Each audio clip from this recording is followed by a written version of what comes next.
அஸ்ஸலாமு அலைக்கும் வரஹ்மத்துல்லாஹி வபரகாத்துஹு.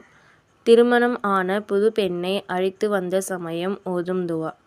இந்த துவாவை ஏதேனும் ஒரு மிருகத்தை வீட்டிற்குள் வாங்கி வந்தாலும் இந்த துவாவையே ஓதவும். மேலும் புது பெண்ணை வீட்டிற்கு அழைத்து வந்த சமயம் மேற்கண்ட துவாவை ஓதுவதுடன் அப்பெண்ணின் முன் நெற்றி ரோமத்தை பிடித்து பரக்கத்திற்காக துவா செய்யவும். அல்லாஹும்ம இன்னி அஸ்அலுக கைரஹா வ கைர மா ஜபல்தஹா அலைஹி வ அஊதுபிக மின் ஷர்ரிஹா வ ஷர்ரி மா ஜபல்தஹா அலைஹி.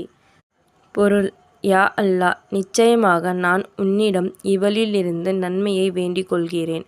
இவளுடைய இயற்கை சுபாவத்தின் மீது நன்மையை வேண்டுகிறேன். இன்னும் இவளிடமிருந்து உண்டாகும் தீமையை விட்டும் இவள் மீது இயற்கையில் உண்டாகும் தீமையை விட்டும் உன்னிடம் பாதுகாவல் வேண்டிக் கொள்கிறேன்.